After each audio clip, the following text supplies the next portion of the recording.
Daniel, capítulo 6, a partir do versículo 7. Amém? Quem achou, fala, eu achei. Quem não achou, fala, pera ainda, macho.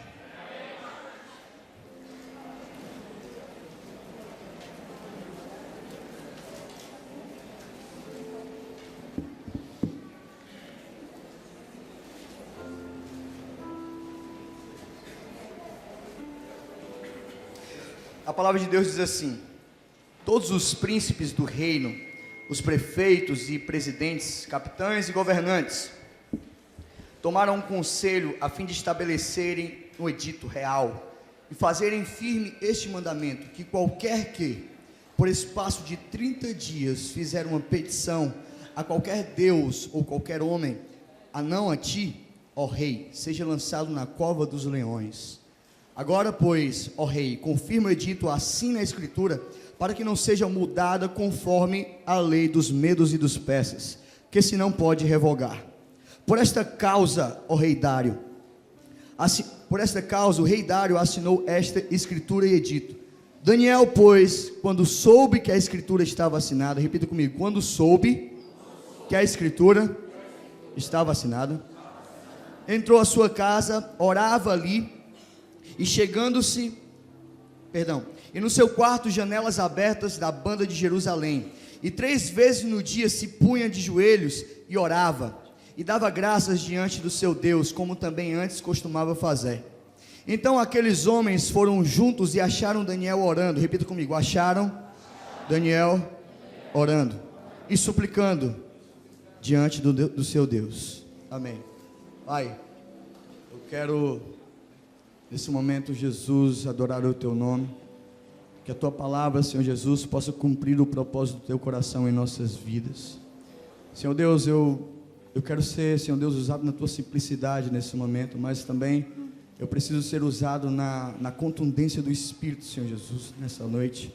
Em nome de Jesus, dá a tua graça, derrama a tua graça, a tua misericórdia, Senhor Jesus, sobre a minha vida. E que em nome de Jesus, que a tua mensagem possa sair daqui com clareza, Senhor Deus, dos corações, em cada espírito, Senhor Jesus, para um propósito só, para convergir propósito e unificar, Senhor Deus, corações. Em nome de Jesus, assim eu oro, já te agradeço. Amém. Queridos, nós acabamos de ver ler um texto sobre a vida de Daniel. Daniel foi um jovem muito temente a Deus, muito íntegro. E nesse tempo de Daniel, Deus ele agia de uma forma sobrenatural. Deus ele agia de uma forma poderosa. Deus ele criava situações de conflito para confundir realmente os corações de muitos incrédulos, de muitas pessoas, muitos idólatras, muitas pessoas que se adoravam, se prostravam diante de Baal.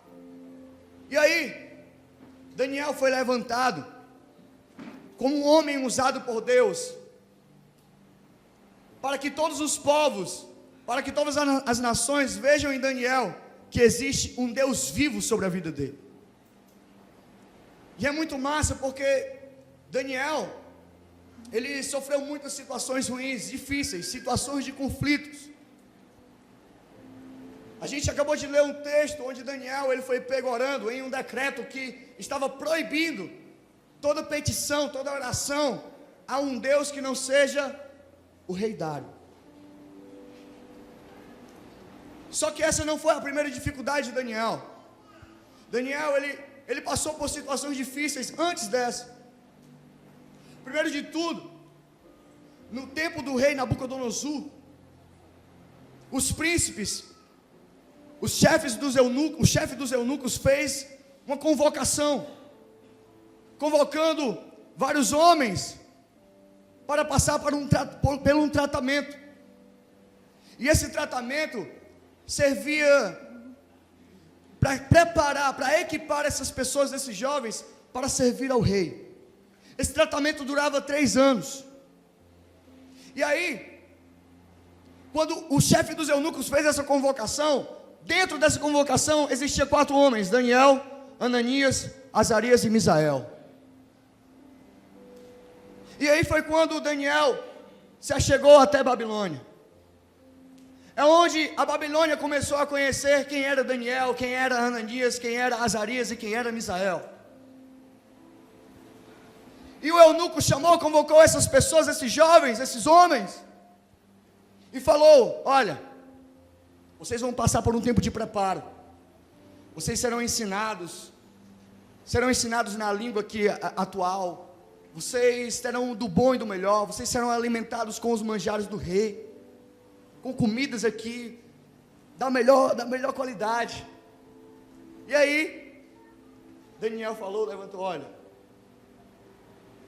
tudo bem, nós iremos, mas eu não quero o manjar do rei. Nós 4 não iremos comer esse manjar. Se possível, a gente pode comer legumes e água. E aí eunuco, o chefe dos eunucos falou preocupado muito, porque ele estava responsável pelas pessoas. Ele falou: olha, eu estou responsável por vocês. Se eu deixar vocês comerem isso, dentro de 10 dias vocês vão estar fracos, aparentados, com semblante caído, fracos.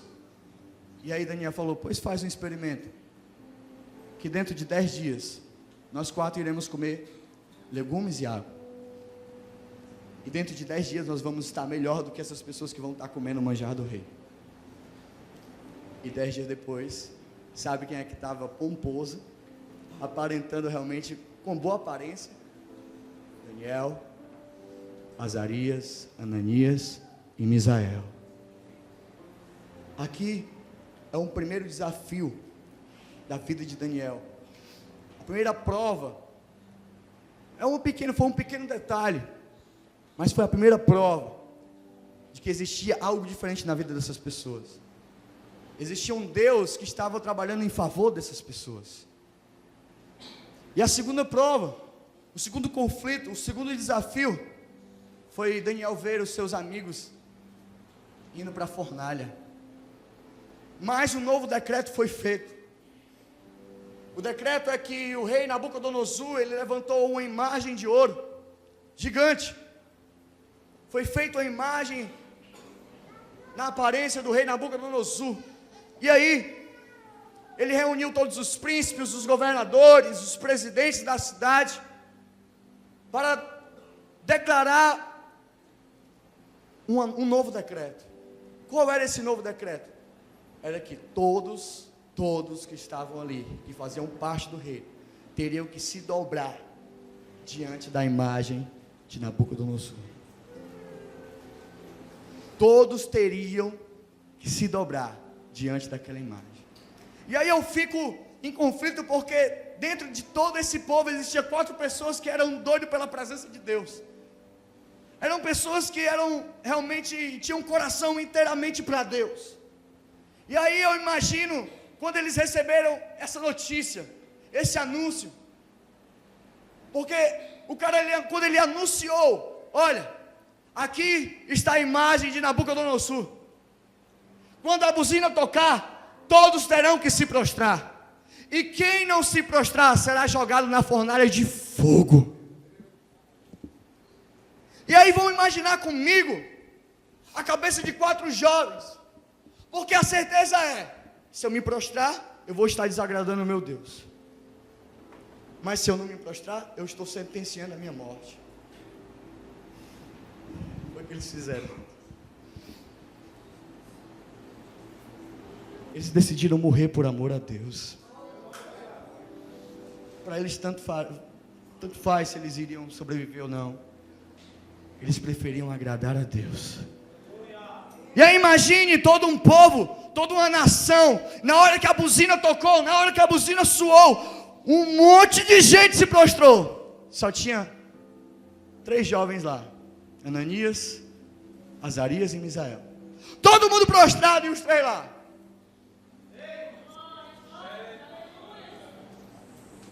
Todo mundo se rendeu à imagem de ouro de Nabucodonosor, menos os 3.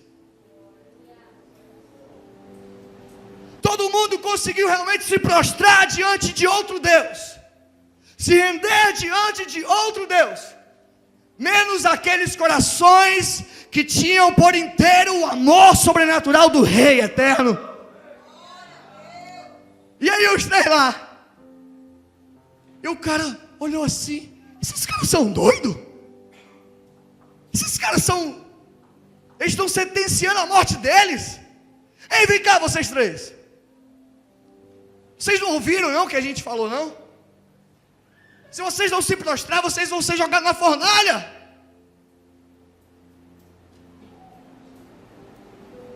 Eu acredito que essa música, Eu Sou Filho do Fogo, foi feita na fornalha. E aí aqueles três jovens foram para a fornalha.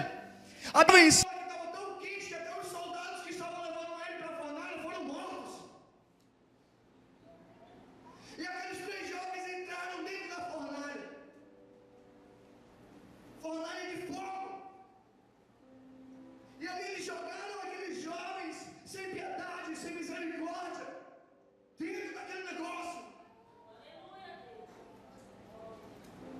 Só que depois que eles jogaram, eles começaram a observar: tem uma coisa diferente. Gente, não foram 3 homens que vocês colocaram dentro da fornalha? Foi.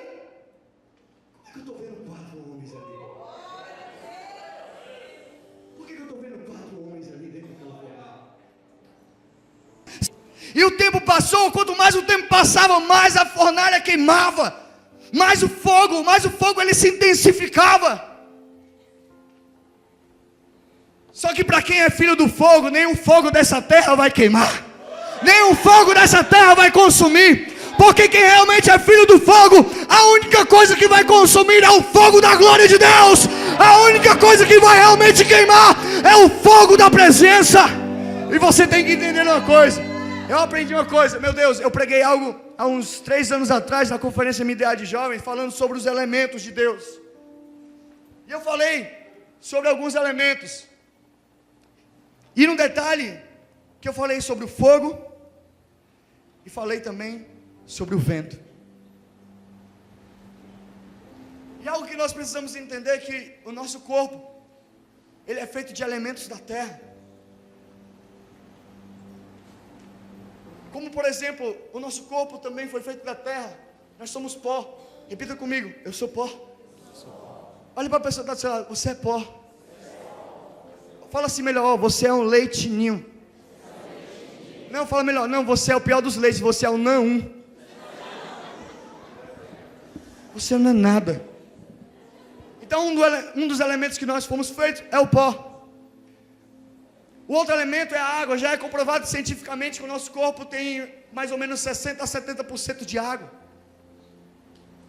O terceiro elemento é o vento. Em nós foi soprado o sopro do Espírito. Existe uma essência de Deus dentro de nós. Só falta o fogo. Só falta o fogo.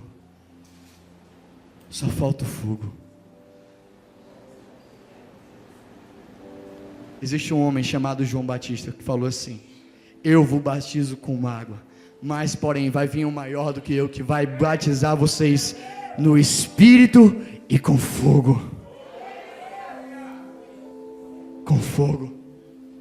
Nós vivemos um tempo que nós temos que queimar por inteiro, até não sobrar nada para Ele. Um tempo de entrega, um tempo de entrega total. Por quê? Explica por quê. Por que Deus permite que situações difíceis aconteçam na nossa vida?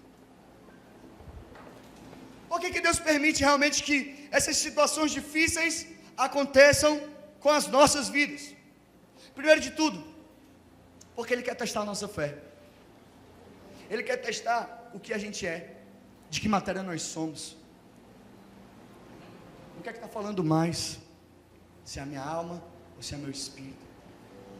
Uma das coisas que Ele faz também, Ele permite que situações difíceis aconteçam, é para um propósito. É para mostrar a glória de Deus, a glória dEle através da sua vida. Por que Ele permite que essas situações aconteçam? Porque Ele quer testar nossa fé. Ele quer ver o quanto a gente confia nele. Porque nas situações difíceis, William, que a gente vê realmente que a gente não acredita, a gente não tem fé, a gente não confia em Deus. A gente quer fazer as coisas do nosso jeito. É no momento de dificuldade que nós vemos que nós não temos fé, coisa nenhuma. Ao mesmo tempo que nós ouvimos uma palavra vindo de um pastor, de um líder, de alguém, nós realmente edificamos o nosso espírito, nos sentimos alegres, mas ao mesmo tempo, quando nós vimos uma palavra contrária, nós ficamos para baixo, nós ficamos desanimados. A fé, ela não permanece, ela não continua. Então isso só prova que nós não somos pessoas que confiam realmente em Deus. Sabe, o nosso Deus, Ele não é um Deus individualista. Ele usa um indivíduo para um propósito coletivo.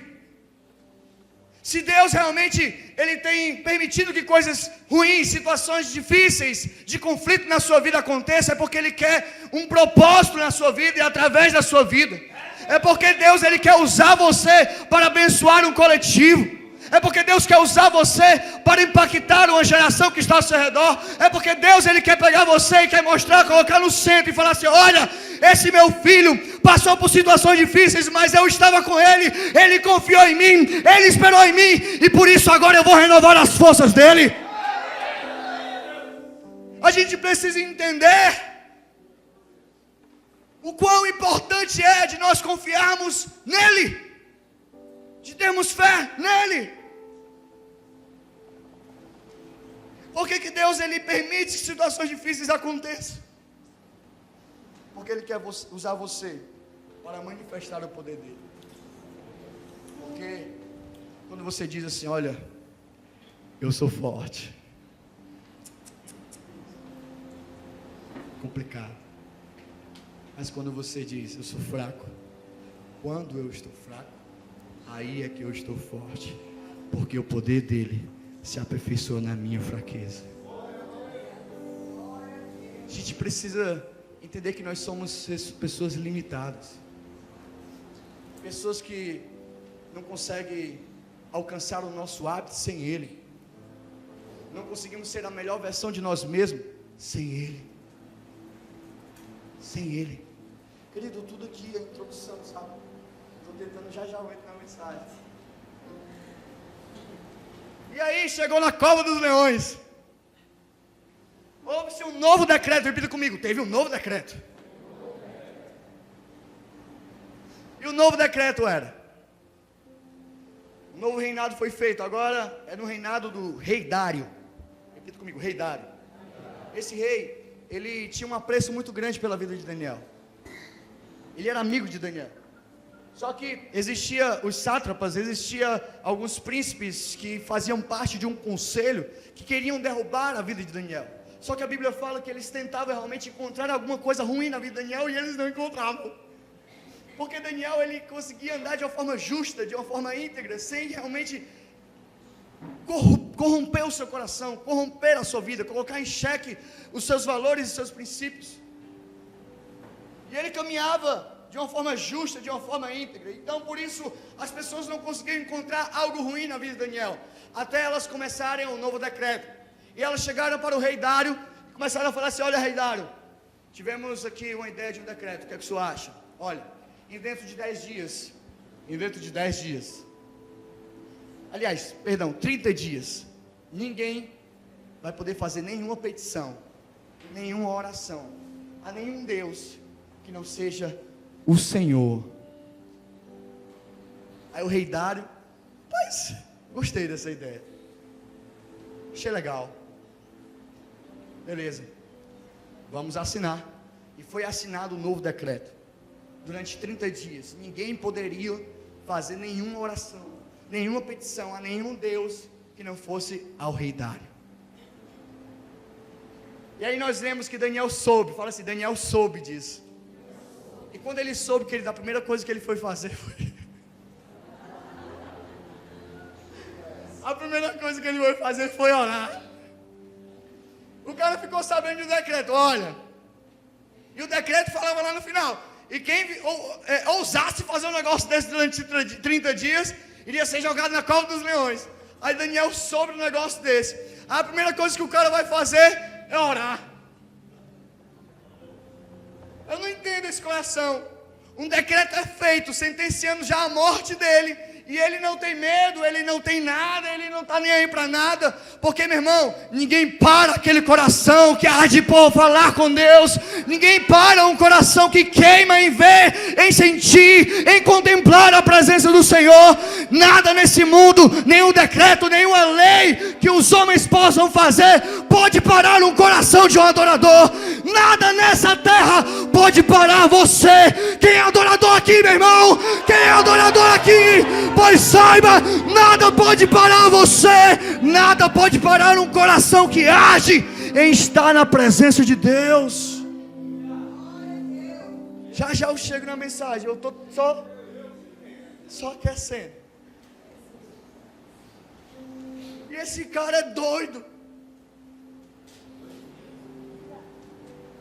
Esse cara é louco. A primeira coisa que ele faz é: eu vou para casa, eu vou orar. Aí, os sátrapas, sabendo que Daniel ele orava 3 vezes ao dia, como todos nós oramos 3 vezes ao dia. Ouvi um amém, Senhor, um dia eu chego lá. Olha, Daniel orava 3 vezes ao dia. E os sátrapas sabiam disso. Então os sátrapas foram para onde? Foram até lá a casa de Daniel. Sabe o que é que eles pegaram lá? Sabe o que é que eles pegaram Daniel fazendo? Ah, bicho doido. Eles pegaram Daniel orando. Eles chegaram e bateram assim na casa de Daniel. Olha, Daniel, você não estava sabendo do decreto não, Daniel? Todas aquelas pessoas que orarem a qualquer Deus, Daniel, você vai jogar na cova dos leões. E tu está orando o teu Deus, Daniel, que tu ora continuamente. É assim que a palavra fala, que Daniel orava continuamente. Ele não parava. Ele ia para o trabalho, ele ia orando. Ele ia para as coisas, ele ia orando. Ele ia para o colégio, ele ia para a faculdade, ele ia orando.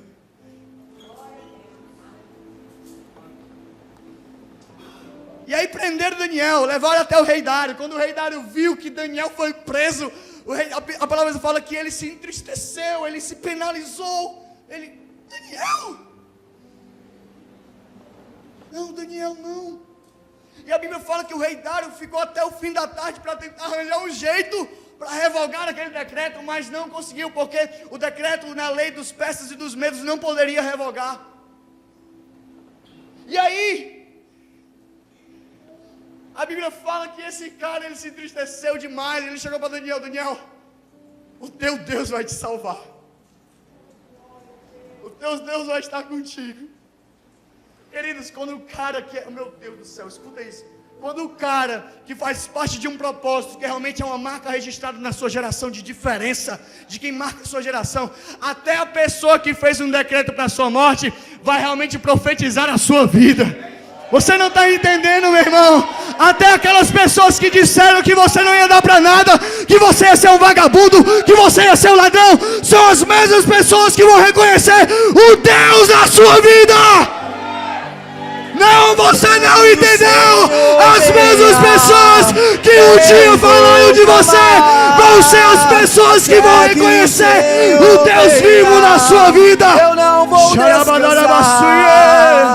até que o Senhor reina. Eu vou gastar a minha vida diante do altar. Não, alguém adore aqui, pelo amor de Deus. Eu vou clamar até que o Senhor venha. Eu não vou descansar até que o Senhor venha. Eu vou gastar a minha vida diante do teu altar, diante do teu altar.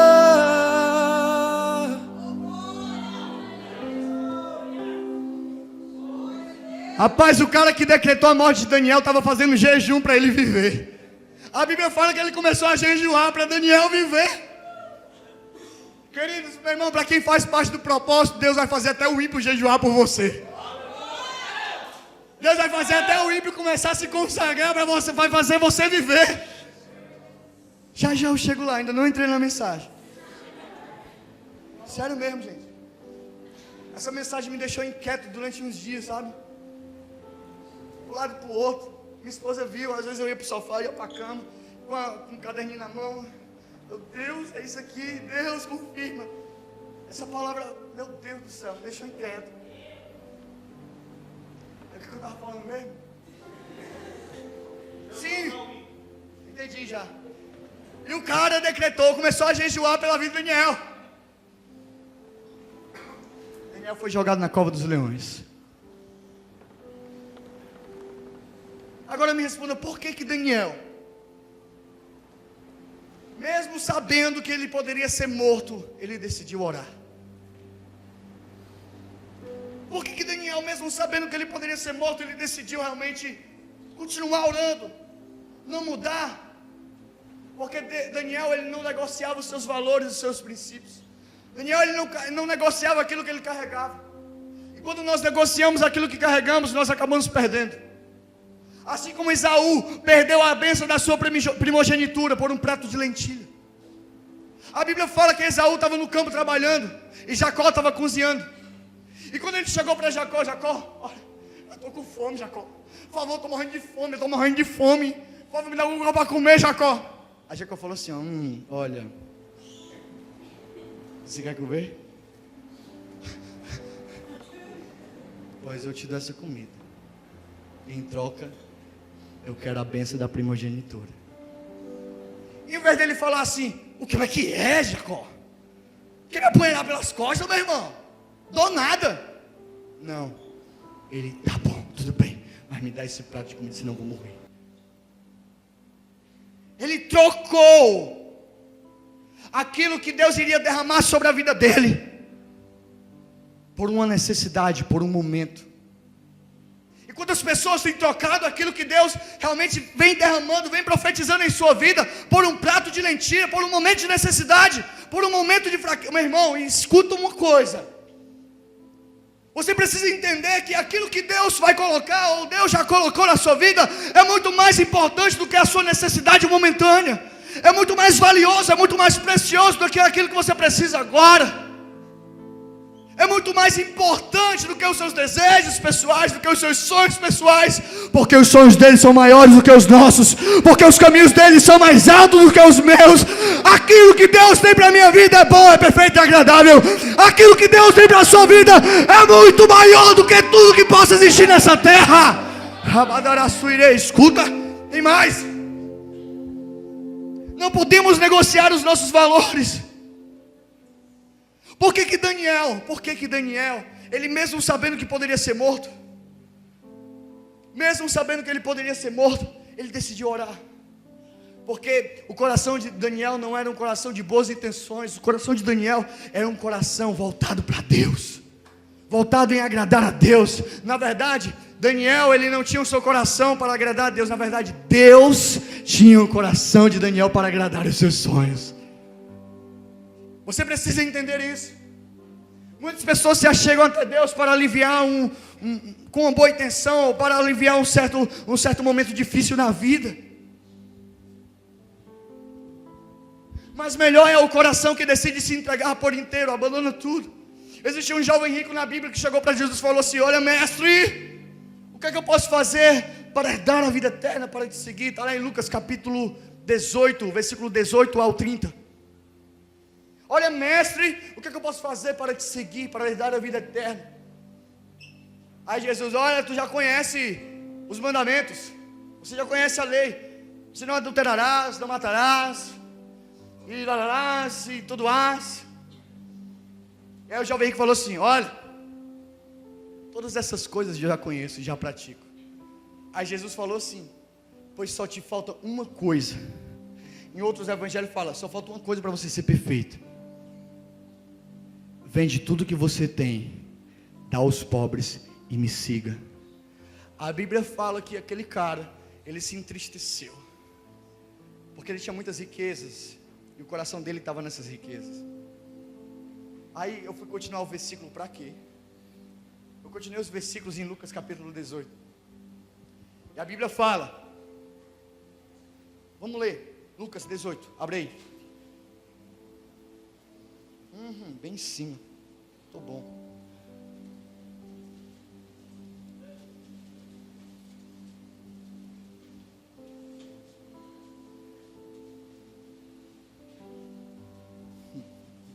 Vamos lá.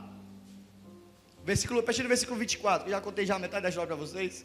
E vendo Jesus que ele ficara muito triste, disse: quão dificilmente entrarão no reino de Deus os que têm riquezas.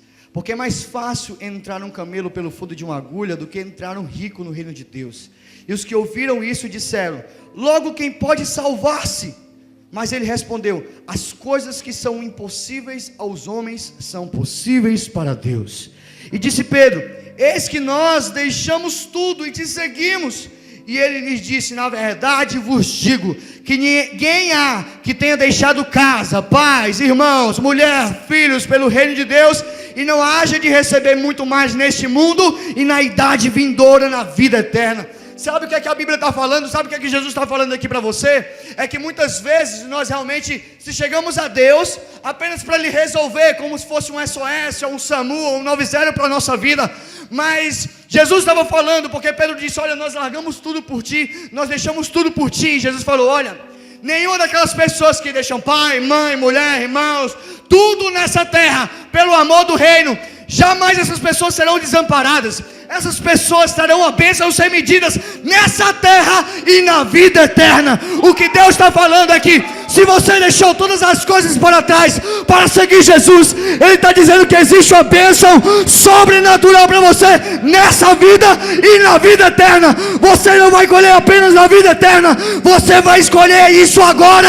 É hoje que Deus vai escolher, é hoje que Deus vai pegar você para colher bons frutos, para colher aquilo que você decidiu fazer. Seguir Jesus, ter Ele no centro, ter Ele como prioridade. Meu Deus do céu.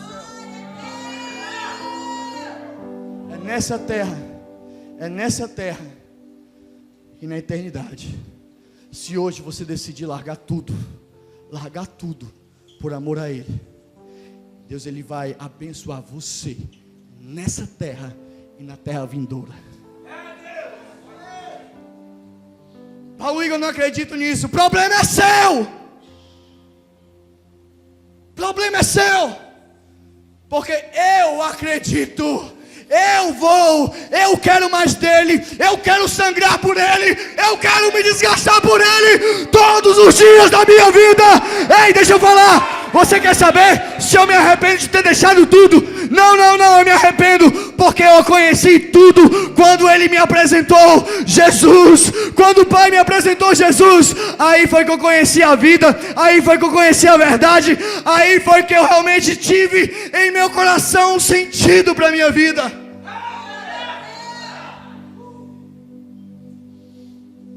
Ai, Paulo, eu não sei se eu consigo, o problema é seu. Fica na sua incredulidade. Eu não comecei a mensagem ainda. Estou falando sério.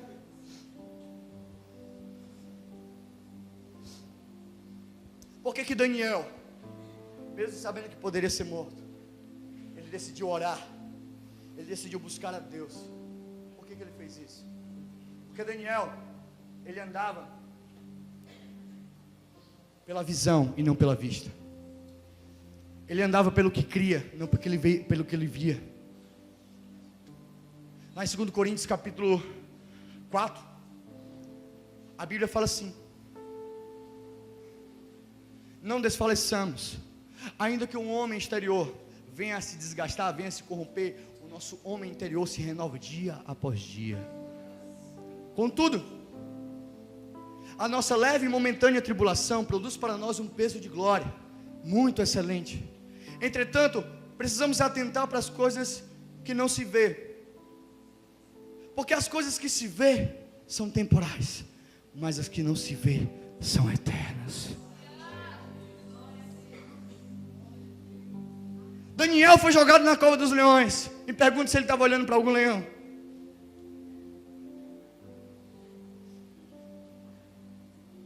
Sabe, em algum momento da vida nós somos jogados na cova dos leões.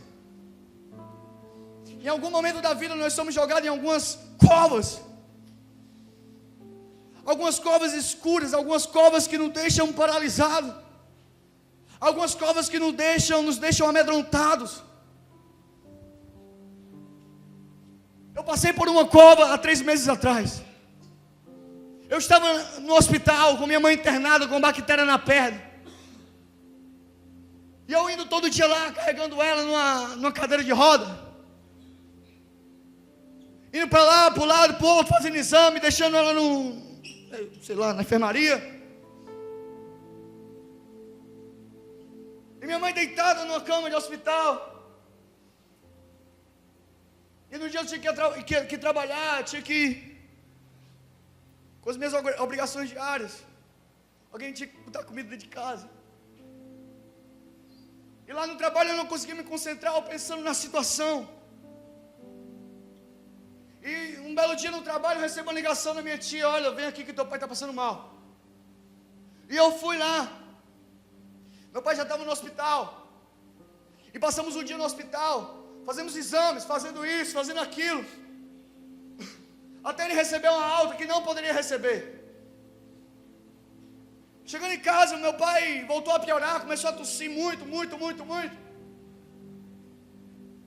E eu atrás de remédio na farmácia, e o meu irmão de 14 anos, com meu pai dentro de casa só, e meu pai passando mal de novo. Quando eu cheguei em casa, meu pai realmente estava muito mal, voltei com ele para o hospital. E ali eu tive as minhas últimas conversas com meu pai. Ele falou comigo: deixa eu passear mais um pouco contigo, que o vento aqui está tão bom nesse carro. Eu melhorei. Chegando no hospital, a médica fez uma cara de preocupação, porque viu realmente o diagnóstico do meu pai não estava muito bom. Deixei meu pai numa sala de enfermaria, correndo para um lado e para o outro, para que o plano autorizasse alguns exames que ele precisava fazer. Quando eu cheguei na enfermaria de novo, meu pai já não estava lá, estava numa sala sendo ressuscitado, numa sala de oxigênio, sei lá. Cheguei na sala, eu segurei na mão do meu pai, ele falava: eu quero meu filho comigo, eu quero meu filho comigo. E eu segurei na mão do meu pai, falando: pai, calma, vai dar certo, vai dar certo, vai dar certo. Fica tranquilo, vai dar certo. E ali foi a última vez que eu vi meu pai respirando. Foi a última vez que eu vi meu pai olhando para mim. Meu pai faleceu segurando a mão dele numa cama de hospital. E minha mãe estava do outro lado do mesmo hospital, internada. Quando eu saí desolado, sem chão do hospital, querendo segurar em alguma coisa e não consegui. A médica veio até mim para confirmar: olha, teu pai faleceu. E eu fui para a rua, sentei na calçada, eu fiquei olhando para o céu. Antes disso eu liguei para todo mundo estava dormindo. Eu ligava para todo mundo, gente, vocês não sabem, tinha noção quanto eu ligava. Eu liguei, sei lá, 300 vezes para o meu pastor, 300 vezes para o meu pastor. Ninguém atendia. Aquele momento era eu e Deus. Aquele momento foi profetizado por um homem de Deus aqui dessa igreja, que eu iria ser colocado em uma mesa vazia, mas que não se preocupava. Deus estaria comigo. E no hospital, eu estava ligando para todo mundo, eu estava diante de uma mesa vazia. E eu lembrei da profecia. E eu sentado na rua, olhando para o céu, tentando me apegar em algumas coisas, um turbilhão de coisas passando na minha cabeça e no meu coração, e eu sem entender.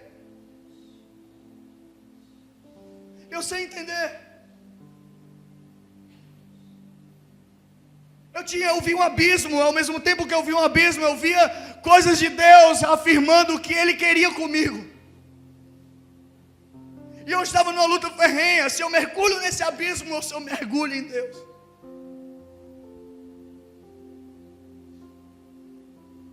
Sabe, às vezes no momento da cova, muitos leões rugem, muitos leões gritam, falam. O leão da depressão, o leão da angústia, o leão da morte. Pois ninguém sabe, eu peguei aquela Domingos Olímpio, eu acelerei, fazendo roleta russa naquele sinal. Eu não queria mais saber de nada. Meu pai não estava mais comigo.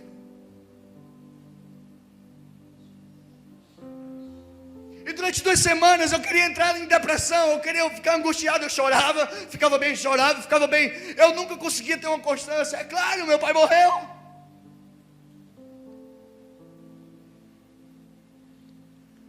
E eu não conseguia orar, eu não conseguia louvar, eu botava louvores para ver se me animava, eu não conseguia. Até que eu entrei dentro do carro. E eu estava voltando do hospital para ver minha mãe, como é que ela estava. Tudo estava sensível, tudo arrepiava em mim. Ao mesmo tempo que eu estava em silêncio, eu ouvia a voz de Deus dizendo que Ele estava comigo. Só que nesse dia, dentro do carro, eu não fiquei mais em silêncio. O leão que estava trancado dentro de mim rugiu naquele dia. E eu gritei um rugido de adoração para o mundo natural e o mundo espiritual ouvir que Ele é o meu Deus vivo. Jamais eu vou me apartar dEle. Jamais eu vou deixá-lo. Porque Ele foi que me amou primeiro. Ele que me resgatou. Ele que me escolheu para estar aqui. E às vezes você está aqui em uma dessas covas. Algumas preocupações. Algumas angústias. Queridos, na minha casa, Satanás veio com a notícia da depressão batendo na minha porta. Só que mal ele sabia que quem morava lá dentro de casa era Jesus. Quem atendeu a porta não foi eu. Quem atendeu a porta foi o meu rei. E ele falou assim: aparta-te daqui da pressão, porque essa casa já tem dono. Querido, entende uma coisa. Meu Deus do céu. Senhor, venha. Escuta. Deus, Ele não é gente não. Satanás é um infeliz, nem casa ele tem. Quando Jesus ele morreu, ele foi até o inferno e roubou a chave da morte. E aí o diabo é tão imbecil de um jeito que nem casa ele tem. Fala assim comigo: o diabo é um otário. Nem casa ele tem, aquele infeliz. Mas o problema é esse. Ele está ao redor. Ele está procurando casa para se instalar. E muitas pessoas têm dado essa legalidade para ele entrar. E Satanás, ele tem invadido muitas casas. Ele tentou invadir a minha casa. Só que mal sabia ele que quem era dono da casa não era mais eu. A sua casa está à venda? A sua casa está alugada por alguém estranho? Quem é que mora na sua casa? Quem é que mora na sua casa? São as riquezas? É mamon? Quem é que mora na sua casa? É a imoralidade?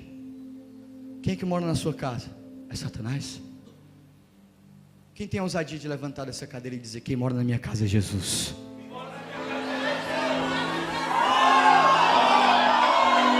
Até que o Senhor venha, eu vou clamar. Até que o Senhor venha, ainda que Satanás tenha tentado invadir a sua casa, a porta está fechada. Você não está vendo? O Senhor é dono da sua casa. O Senhor é dono da sua casa. Não desliga não. Segura aí. Terminou ainda não. Ainda não terminou. Eu já comecei a mensagem.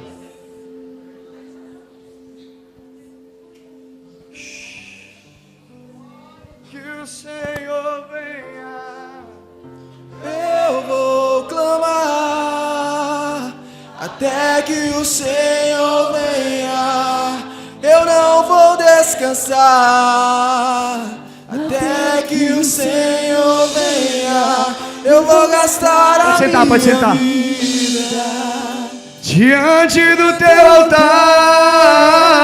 Diante do teu altar. Olha, A cova dos leões não é o fim, é apenas o começo do propósito de Deus na sua vida. Aquela situação não era o meu fim, era apenas o começo daquilo que Deus tinha para a minha vida. A cova dos leões não é o fim, é só o começo. Paulo, agora como podemos ser inabaláveis mesmo diante da dificuldade? Primeiro, tenha fé e confie em Deus. Confie no Deus vivo. Confie no seu Senhor, confie no seu Pai. Satanás, a Bíblia fala que ele anda como um leão ao nosso derredor. A Bíblia não diz que ele é um leão. A Bíblia diz que ele anda como um leão. É só características parecidas.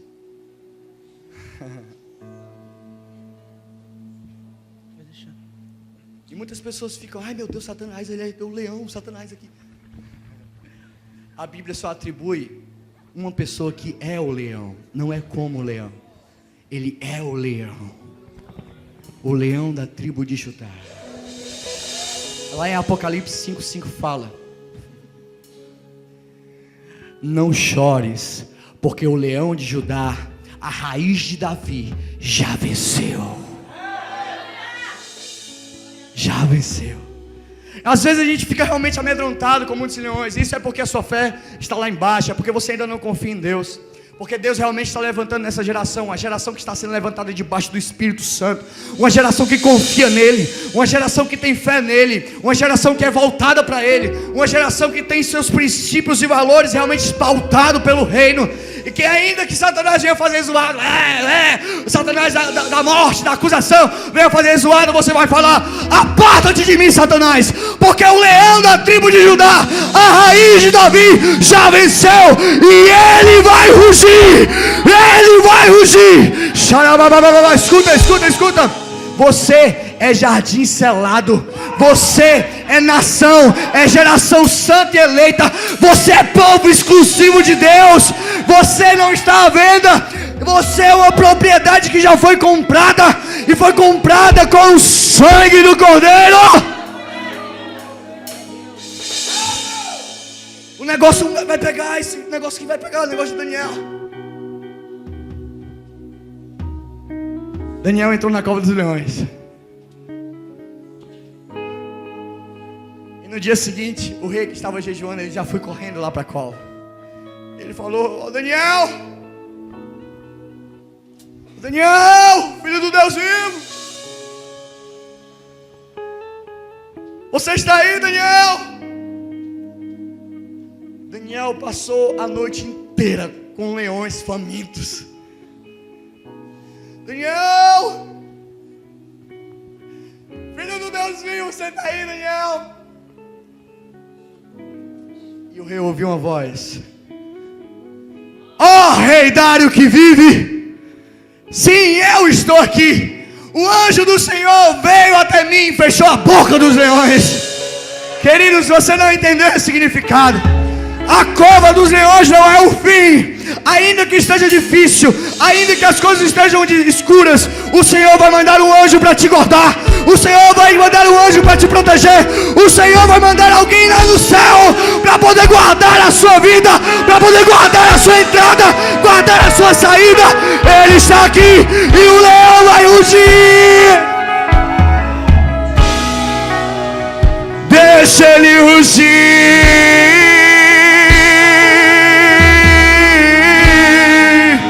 Até que o Senhor venha, eu vou clamar. Até que o Senhor venha, eu não vou descansar. Segura aí. Até que o Senhor venha, eu vou gastar a minha vida diante do teu altar. Escuta uma coisa. Assim como Deus, Ele sustentou a minha vida, Ele vai sustentar a sua vida também.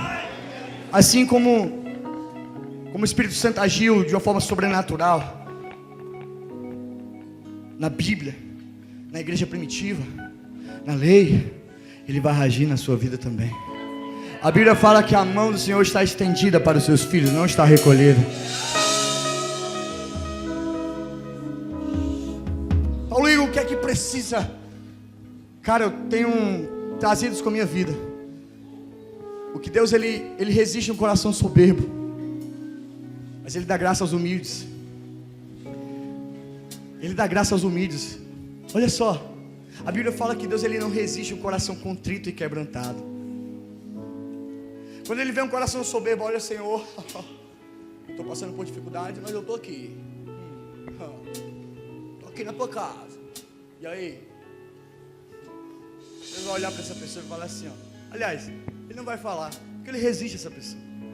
Mas aquele coração que está contrito, está quebrantado, reconhecendo, Deus fala assim, Ele não resiste. Ele fala assim, não, vai fazer isso não.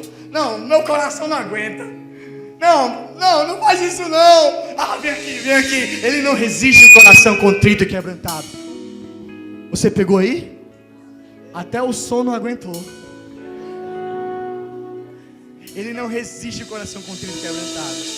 E nesse momento, eu declaro, corações de pedra venham a ser despedaçados em nome de Jesus. Corações que foram reinados por Satanás, aquele que é mentiroso e homicida desde o princípio, todos os tronos que ele levantou na sua mente, em nome de Jesus, serão destronizados nessa noite. O que Deus vai levantar nesse tempo é uma geração que vai convergir para um propósito. E aqui eu quero encerrar a mensagem dizendo isso aqui para você. Eu quero que você pegue no seu espírito. João Batista, ele estava no ventre da sua mãe, Isabel. E a Bíblia fala que Maria carregava no seu ventre quem? Claro. E a Bíblia fala que Maria foi até a casa de Isabel. E quando ela chegou na casa de Isabel, Isabel ouviu a voz de Maria. O que estava dentro dela começou a se alegrar. E ali Isabel foi cheia do Espírito. Pessoas como Daniel, como Azarias, Ananias e Misael, pessoas que se uniram em um mesmo coração, não negociaram valores, para realmente caminhar no mesmo propósito. Pessoas como João Batista, que desde o ventre era cheio do Espírito Santo. Mas olha só, quando Isabel ouvia a voz de Maria, ela sabia que o que Maria carregava estava trazendo um peso de glória para a sua casa. O que Maria estava carregando estava trazendo um peso de glória para dentro da sua casa. Foi por isso que a Bíblia fala que João Batista, no ventre de Isabel, se encheu de alegria, pulava de alegria. E Isabel foi cheia do Espírito Santo naquele momento. Esse é um tempo que muitas pessoas vão ver o que você carrega, e muitas pessoas serão impactadas e cheias do Espírito Santo. A questão é, o que você está carregando? O que você carrega hoje? Pessoas serão ativadas, propósitos serão reavivados, propósitos serão reanimados, porque você carrega Jesus na sua vida, você carrega Jesus dentro de você, e vidas serão ministradas, meu irmão, sonhos serão ativados, propósitos serão ativados, porque muitas pessoas vão ver o que você carrega. O que é que você carrega? Paulinho, eu não tenho carregado nada. Paulinho, eu estou perdido, eu não tenho propósito. Eu achava que eu era uma coisa, mas eu não sou.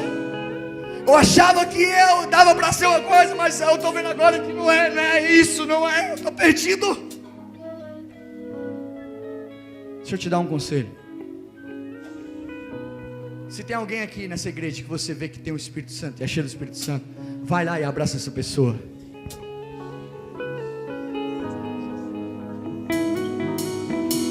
Mas fica aí. Existe algo que Deus quer ativar em você. Existem propósitos que serão ativados nesse lugar. Igreja, pode se pôr em pé.